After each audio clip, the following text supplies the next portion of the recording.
Hi, and welcome to Let's Talk Safety. I'm your host, Dylan Sutherland from Protector Safety Gear. Throughout this series, we'll be interviewing industry experts to provide our audience with valuable insights on various categories of PPE. Topics will range from selection and standards to maintenance and care. This should ultimately assist you in selecting fit-for-purpose safety solutions for your site. From these discussions, we will create resources such as Toolbox Talk downloads and blogs, all of which will be available on our website, www.protector.co.za, for download. So I think the first thing is, obviously, like you mentioned, we'll make sure this is available to all the listeners through the Toolbox Talk. But there's a few concerns. I mean, just on your last point, and I've got a few notes for the other points as well, is how does that happen? I mean, do people actually do that test because what you're saying is sound. What you're saying is perfectly clear, that it makes sense that when I entered this business, I'd already had damage to my ears. I can't sue this company for hearing loss in 30 years' time. But do they? Do they do those tests? I think what you'll find is with your companies that have a really strong safety culture, yes. Particularly your multinationals, your larger mining groups, this forms very much part of a routine medical. Yeah. So there'll be a list of items within the medical process, and yes, it does happen. If you had to look at the entire country as a sample, there's obvious gaps. Yeah. These things come with, firstly, the knowledge and the compliance of implementing such things, but there's also a cost to it, and there's also a time factor. So you can quite safely assume that no, every employee or every employer that has a raised noise level, no, not everybody is doing this. And this is the message we need to get out. And I'm actually more from a point of, you're 100% right. I mean, we've spoken a bit earlier today on the tick box. So safety being kind of handled as a tick box. What's the first tick box you need to do? You need to have a medical. Do the companies actually realize, because you're spot on. I mean, yes, you've got your multinationals, your mines, they've got a very stringent and generally in-house medical, exactly as per what they want. Outside, if we had to talk about construction in a smaller company, for instance, I mean, you just need to have a medical that says, I'm medically fit to work. It's ticked all the boxes. Whether or not the company actually realizes what kind of backup and support that could give them by knowing that this person's hearing right now. And I just don't think that is always connecting, that they might very well be doing it. They're just not sure through the medical process that that's one of the tests. You need to do your audio testing through your medical. Correct. So if you're lining yourself to a compliant point with the Occupational Health and Safety Act, you'll be aware of this and you'll be doing this. Practically, no, we don't see it everywhere. And documenting it, like you said. And keeping record thereof, exactly. So there are some, if you had to ask what is the very first checkpoint, I believe the biggest challenge with noise-induced hearing loss is educating the end user. Yeah. I think we need to change our perception of this is a responsibility, and as a safety officer, I'm going to walk through my plant and, kind of find the people who are not adhering to the rules. We need to change that perspective from almost the teacher-pupil principle, stay in line or there's a repercussion, to rather, do you not want to arrive home and be able to hear your daughter sing a basic song or enjoy your music at home? We need to change. These are real problems that affect people's quality of life. So if the perspective is changed and we can get people to see and believe the changes it'll have in their personal lives, I think you'll get the greatest change on ground level. 100% agree. I mean, it's just a simple concept of you giving the appropriate tools to protect yourself. If you feel like you're being instructed to do it, you're more than likely going to resist. That's it. If you're working together and we understand the bigger picture is, look, we want you working here for the next 20, 30 years. For you to work here for the next 20, 30 years, you need to be able to communicate in here. This is the tools that will make sure you keep that. I think that's a very different relationship between employer and employee. Correct. You mentioned a couple things. I just want to jump on those 7 points that you mentioned. because I think there's quite an interesting discussion to be had. So you speak about we record the noises in each area, and I think I want to just tap into this quickly, because not even quickly, into a bit of detail about it, because the reality is, and that's what I've experienced from a safety point, is you go into a company, they use this earplug. No matter what they're doing throughout the different businesses. I mean, one business, as you've just said now in your example, a generator and a sewing machine, those are two seriously different sounds. Yes, we can eliminate one through engineering controls, but the probability of different operations in a business applying the same solution in terms of hearing protection, that's a problem, isn't it? A big one. When it comes to ways you can identify a human being. Okay, you've obviously got your DNA, you've got your fingerprint, your biometrics, you've got your dental records. You can also identify a human being by a cross-section of the ear canal.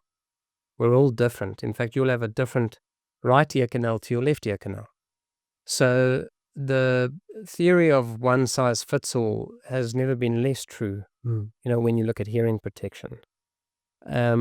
Sadly, that bucks the trend on, simplifying things as an employer, and we tend to look for those one size fits all solutions.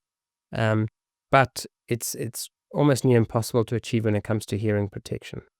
You do need to have a different product per area if there are different noise levels, but also looking at the individual, there should be a process in place, a code of practice that says, if we've checked this and that is not a solution for you, option B, option C.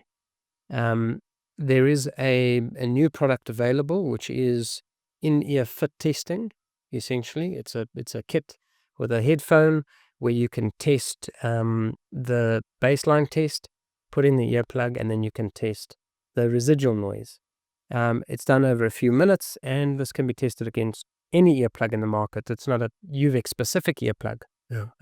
So this exact fit test system that I'm referring to could be forming part of that code of practice. All right, so you can do a more basic informal testing and generate the documentation and compliance using that, and that could be a good midpoint. At least identifying this department requires this level SNR, this department requires this SNR. It's a good start point. You don't necessarily have to go to the point of step one. Every single individual should be having something different. Finding the balance as a start point would be a really good progression from where we are today. Yeah, I do think if you can, I think this is what you eat and sleep, so you understand it really well. Give us an example of what is at a 80 dB rating, what is at a 90 dB rating. Sure. Just so that there's context to what you're talking about. Okay, so we think of decibels, so the unit of measure for sound. We think of decibels as volume. Not necessarily the case. So volume in your car radio, for example, if you're currently on volume 10, you want to crank it up, you jump up to 20. Decibels work a little bit differently. So it's measuring the energy, the acoustic energy, and by going up in increments of 3, you're doubling the volume. Okay, so 83 decibels is double the volume of 80 decibels. So the room for risk or room for error in just a few decibels is quite high. Just to give practical examples, I think when we're whispering to each other, we're somewhere around 30 to 40 decibels. Normal conversation would be around 50 to 60 decibels. Yelling, you may achieve around 70 to 80 decibels. And as I mentioned, going up in increments of 3, a circular saw, incredibly loud, would be around 100 decibels. A power drill, maybe in the 90s. And let's say a jet engine taking off next to your ear would be somewhere around 130 decibels. Okay, and then let's put that into practical. You've mentioned that it's an 8-hour work shift. That decibel would determine the length of the work shift you could work in. So let's say I'm doing something at home and I'm drilling. What would that look like? How long can I drill for at you've said 90 decibels about? Sure.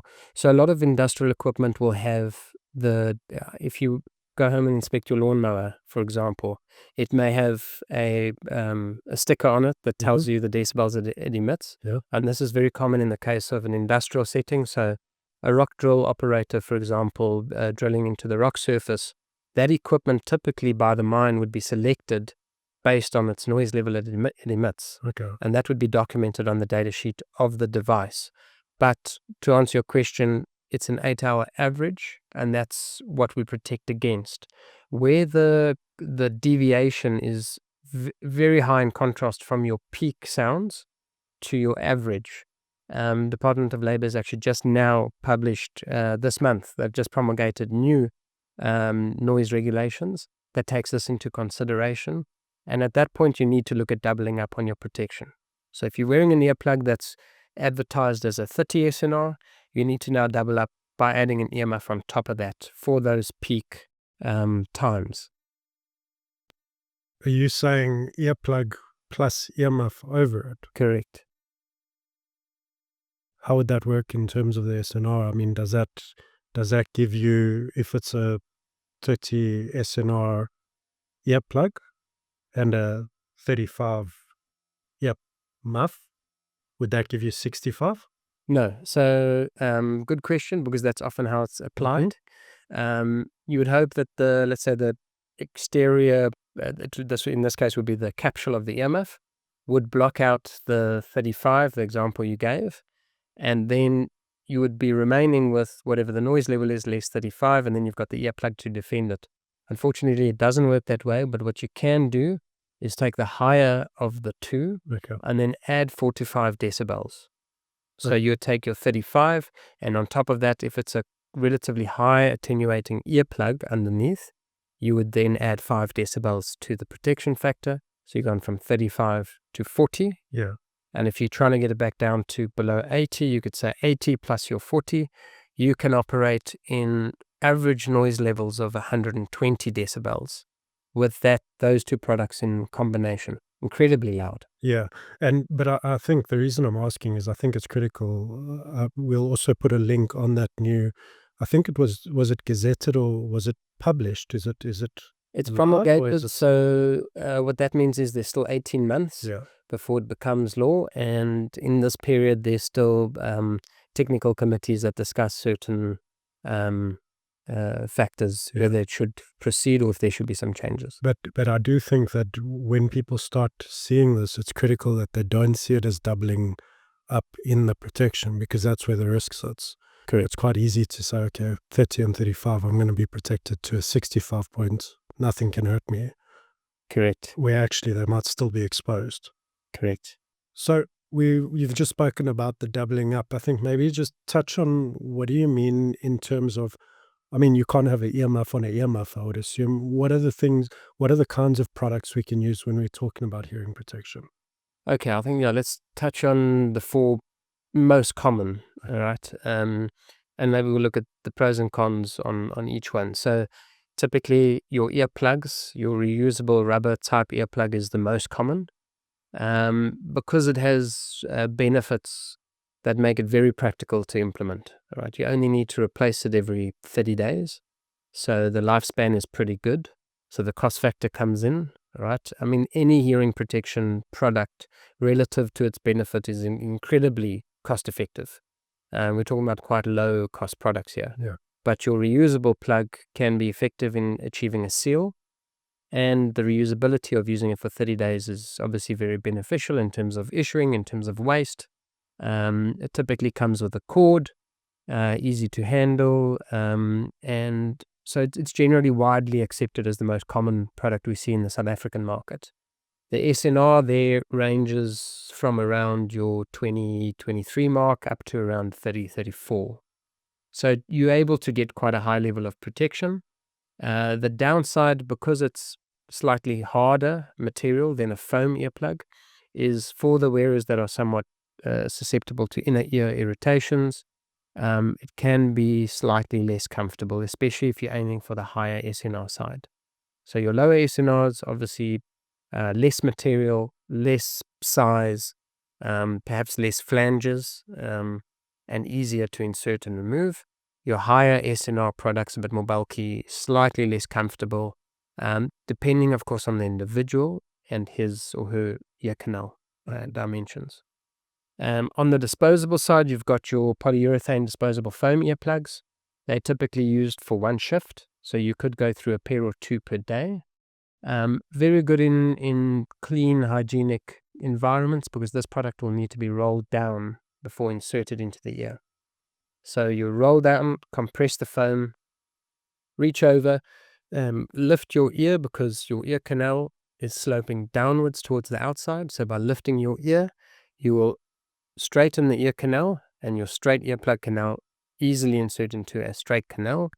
And then you'll just hold it there for a few seconds to allow it to expand effectively. You'll start to hear the environment on that side start to quieten down, and very high attenuation factors are achieved with these plugs because of that. The way that it expands to the exact dimensions of your ear canal, typically you get a slightly higher protection factor from your disposable earplugs in relation to its size.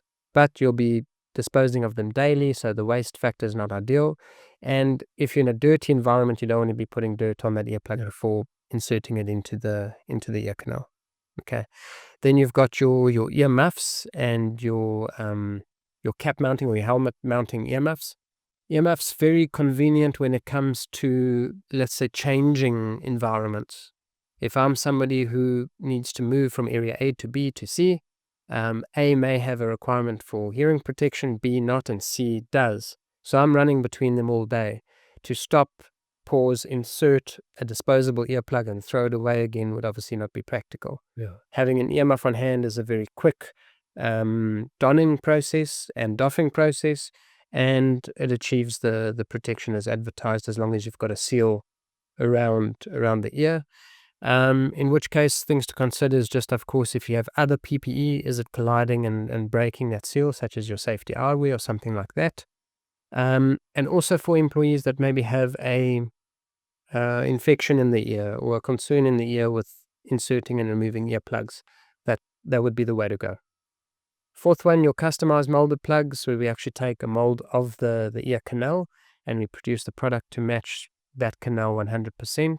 Extremely comfortable, extremely durable, long-lasting. An initial cost outlay, it's a bit more expensive, but you will break even essentially over a 2 to 3 year period, in which case it really just becomes the most affordable form of hearing protection. Yeah. And having that perfect seal every time, very good for guaranteeing the attenuation factor. And just on that last one, I mean, I think that's the least known about in the industry. Is I also understand that those need to get almost, I don't know if the right word is recalibrated, but they need to be checked on an annual basis. Correct. So annual calibration is recommended. You do have two options, one that has a variable attenuation, so the filter can actually be adjusted. Those need more frequent calibration due to the fact it can change over a period. If that product is bumped, knocked, dropped, we need to make sure that the attenuation setting has remained in place.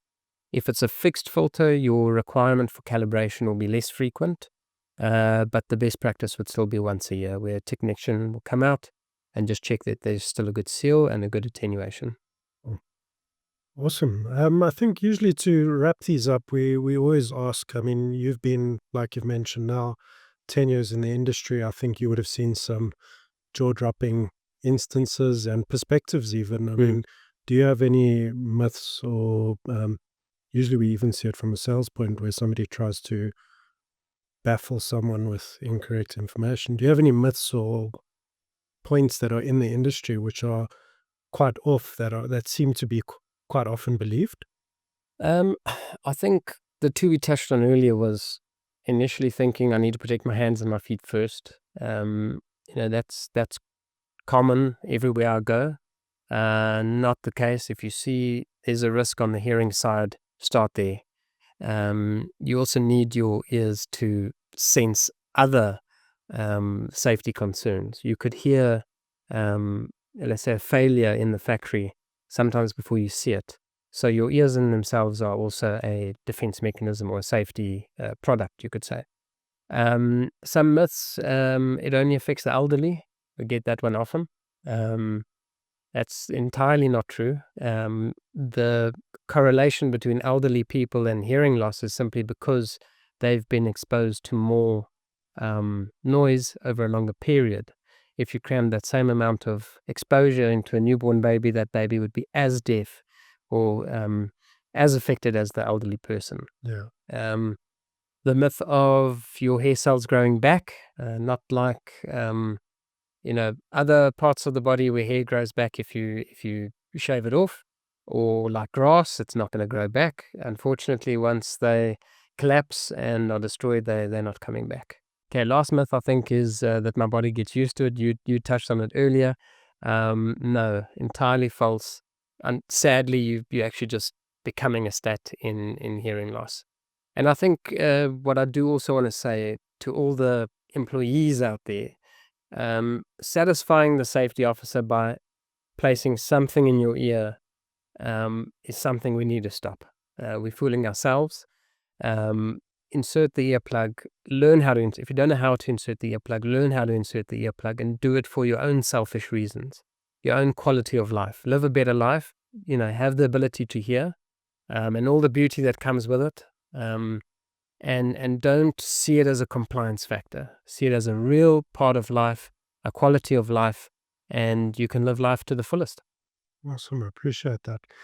I have one that I want to understand, and I think because you understand hearing so well, there's an understanding that frequency, people can hear different frequencies.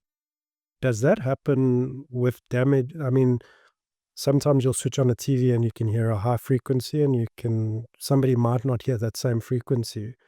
Is that through damage and generally linked to getting older, or how does that work where you lose that frequency? So if you have the full 40,000 hair cells we spoke of earlier that you're born with without any hearing loss, typically the range, audible range to a human being is from 20 hertz through to 20,000 hertz. Mhm. Right. The lower the frequency, the deeper it's your bass, essentially. Your lower, deeper sounds. Your higher frequency is more like your treble. Okay. And that's the range, 20 to 20,000. Right. So there are frequencies outside of that are not audible to human beings. And when you start to lose your hearing, so those 40,000 hair cells in that snail-like cochlear structure, the first line of defense is the first hair cells that will die. And each hair cell acts as, let's say, a key on a piano, where your first key would be starting off with your high frequency or your treble, okay, your ting-ting sounds, and moving through deeper. So your flatter sound waves travel further, all right? So your deeper, lower frequencies will be interpreted right at the vortex of the cochlea. And they're kind of the last ones to be affected. So your first line of defense will be taken out first, and that's your ability to perceive your high pitch, treble type sounds. So as you succumb to hearing loss, you will lose those sounds first. That's why as people start to become deaf and they start to sign, they will also kind of be in a transition phase from talking and communicating that way, talking and listening, to signing. So they will still be talking, but they will start to mumble in a deeper tone. And that's only because that's all they're able to hear. They've lost the high pitch, high frequencies, and they'll start to mumble in a deeper tone as they start to lose that form of communication, move over to signing. So definitely a factor, and there's outside of that, there are frequencies that humans cannot hear that maybe some other animals can, which is quite interesting. Awesome. Jarryd, thanks so much for all your knowledge. I really hope it adds value to the listeners. I think it is enough, or it's valuable information that can start letting people consider what their part is in safety. 100% agree with you that putting an earplug in halfway doesn't achieve anything by making the safety officer happy. I do think it's a bit linked to ego. In my perspective, I think sometimes we don't want to seem like we need safety, so there's a bit of an ego to play with that, which doesn't make sense because, like you've said, I mean, you're just hurting yourself in the future. On that note, I mean, this is the final episode for the season, so we just want to thank everybody. We've had some really cool engagement from the listeners. For the next season, obviously, our goal is to make sure that we are increasing safety. So bringing on experts like Jarryd, the purpose for that is to get the very best of knowledge in specific elements of safety. What I'm going to ask is if there is any comments that you might say, look, if you did this a bit more, it would add more value to me as a listener, to me in keeping people safe, to me in procuring PPE, whatever your part might be in it, to me using PPE, like we've just spoken about. Please do share those. We really want the show to add value to the listeners. We can only do that by having really solid feedback, and hopefully when we get that, we can make the show better in the next season. So thanks again, and we appreciate it. Thank you. Thanks, Jarryd. Thank you for joining us, and I hope this episode added value to you. If you are experiencing any safety challenges on your sites and require any additional information, please do leave us a message on LinkedIn via Protector Safety Gear's page, or alternatively follow the link below and share a message with us, because maybe it can create value or valuable conversation for future episodes. Be sure to also follow us on LinkedIn. There will be some valuable information shared from today's discussion.